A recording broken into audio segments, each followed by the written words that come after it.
दोस्तों नमस्कार। सोफत शो में आपका हार्दिक अभिनंदन है। आज हम बात करेंगे हिमाचल प्रदेश में शुरू हुई दो दिग्गज नेताओं की जवानी जंग के बारे में। उनके आपस में राजनीतिक मंच पर, तीरंदाजी पर, तानों पर और तंज पर। हम जानेंगे कि क्या यह सारा मामला केवल केंद्रीय विश्वविद्यालय को लेकर है या इस जवानी जंग के पीछे कोई अपनी राजनीतिक पृष्ठभूमि है। कहते हैं बात निकलेगी तो दूर तक जाएगी। बात निकली है तो दूर तक तो जाएगी।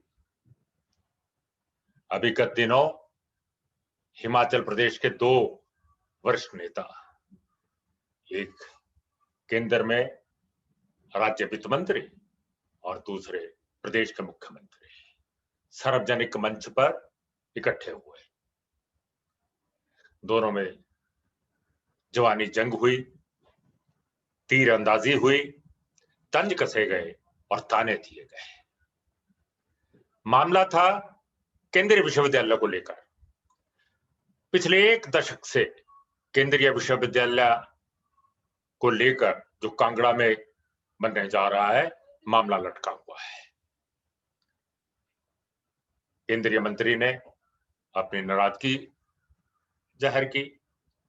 श्री अनुराग ठाकुर ने अपनी नाराजगी जाहिर करते हुए कहा कि ये जो मामला लटका हुआ है, उन्होंने खूब खरी खोटी वहां के अधिकारियों को, अफसरों को सुनाई, लेकिन मेरा मानना है कि एक कहावत है, कहना बेटी को, सुनाना बहू को। कहा अफसरों को जा रहा था, सुनाया मुख्यमंत्री जी को जा रहा था। उन्होंने तल्ख अंदाज में टिप्पणी की कि कोई मैं रोटी को चोची बोलने वाला बच्चा नहीं हूं, 4 साल का सांसद हूं। उन्होंने पूछा कि मुख्यमंत्री जी क्या कारण है, 3 साल से हमारी सरकार है और 3 साल से ये भूमि स्थानांतरण नहीं हो रही। उन्होंने अप्रत्यक्ष रूप से यह भी कहा कि अफसर सरकार की सुन नहीं रहे। इसलिए उन्होंने कहा जरूरत पड़ी तो मैं केंद्रीय विश्वविद्यालय के लिए हर ऑफिसर के पास जाऊंगा, अपनी बात कहूंगा। उनका कहने का अर्थ था कि आपकी नहीं सुन रहे, लेकिन मेरी जरूर अफसर सुनेंगे। उन्होंने कहा कुछ भी हो जाए, मैं इस केंद्रीय विश्वविद्यालय को देरा से बाहर नहीं जाने दूंगा। जब से ये देरा विश्वविद्यालय बनने की मंजूरी केंद्र सरकार से मिली है, स्थान को लेकर विवाद चल रहा है।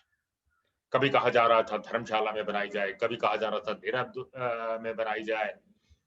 अंतिम समय में यह फैसला किया गया इसको दोनों जगह से बनाया जाए। फिर यह भी तय हो गया कि 60% देरा में बनेगा, 40% धर्मशाला में बनेगा। लंबी कागजी कार्रवाई चलती रही। इसी बीच में दो सरकारें आई और उन्होंने अपने अपने ढंग से काम को आगे बढ़ाया। अनुराग जी से अपना ड्रीम प्रोजेक्ट बताते हैं, वह इससे भावनात्मक से जुड़ा हुआ कहते हैं।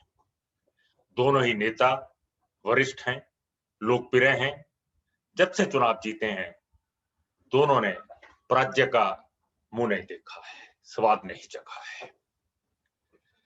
जयराम जी जो कि प्रदेश के मुख्यमंत्री हैं, उन्होंने सारी बात सुनी। जिस तलख अंदाज में उन्हें बात कही गई, उससे विपरीत उन्होंने शालीनता से उसका जवाब दिया। उन्होंने बताया कि मामला विचाराधीन है। किस बात के लिए? वन विभाग से अनुमति के लिए। उन्होंने यह भी स्मरण कराया केंद्रीय मंत्री जी को कि यह मामला केंद्रीय सरकार के अधीन आता है। उसके बाद मेरा कहना मतलब यह है कि यह मामला केवल केंद्रीय विश्वविद्यालय को लेकर जवानी जंग नहीं है। इसके पीछे पृष्ठभूमि यह है कि धूमल परिवार सोचता है कि हम गाड़ी में चढ़ते चढ़ते रह गए। असल में इसकी पृष्ठभूमि के पीछे सुजानपुर के मतदाताओं का वो निर्णय है जिसमें आदरणीय प्रेम कुमार धूमल को विधानसभा जाने से रोक दिया था। हालांकि भाजपा हाईकमांड ने यह तय कर दिया था कि 2017 के चुनाव के बाद अगर भारतीय जनता पार्टी जीतती है तो मुख्यमंत्री जी श्री धूमल जी होंगे। परंतु सुजानपुर के मतदाताओं के निर्णय के आगे हाई कमांड भी नतमस्तक हुआ और ये ताज जो है जयराम जी के सिर सजाया गया।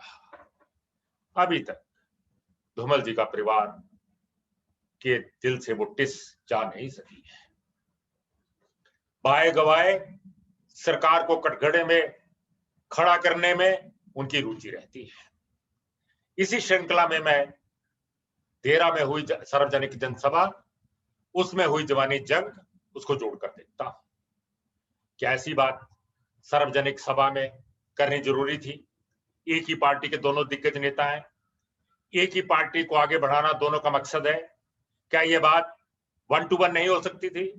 क्या यह बात मुख्यमंत्री जी के ऑफिस में जाकर अनुराग जी उनके ध्यान में नहीं ला सकते थे? यही मुख्यमंत्री जी ने कहा। उन्होंने कहा कि अगर मंत्री जी को कुछ कहना था तो हम आपस में बात कर सकते थे, ऐसी बातें सार्वजनिक स्थान पे नहीं कही जा सकती, कही जानी चाहिए, क्योंकि इसके अलग अर्थ निकालता है। जो मुख्यमंत्री जी ने कहा था वही सत्य है। आज सारे मीडिया में, सारे सोशल मीडिया में अगर किसी एक बात की चर्चा है, एक मुद्दे की चर्चा है, तो इस जवानी जंग की है, इस तंज की है, इस ताने की है। मैं एक बार दोनों से आग्रह करना चाहता हूं, भविष्य में अगर ये इस प्रकार की पुनरावृत्ति ना हो, वही प्रदेश हित में होगा। बात आपस में की जा सकती है, बात सुलझाई जा सकती है। अब मुख्यमंत्री जी का बयान आया है कि शायद अनुराग जी को कुछ तकनीकी जानकारियों का अभाव है। उन्होंने ये बात कही है कि सरकार सारी विस्तृत जानकारी जनता के संज्ञान में लाएगी, जो कुछ अभी तक हुआ है केंद्रीय विश्वविद्यालय को और जो कुछ होना बाकी है। मैं ऐसा समझता हूं, ऐसा करके मुख्यमंत्री जी ठीक पग उठाएंगे। धन्यवाद। आपको मेरा ये वीडियो कैसा लगा? आप इसे देखें, इसे पसंद करें और चैनल को लगातार सब्सक्राइब करें ताकि हम और वीडियो आपके संज्ञान में ला सकें। धन्यवाद।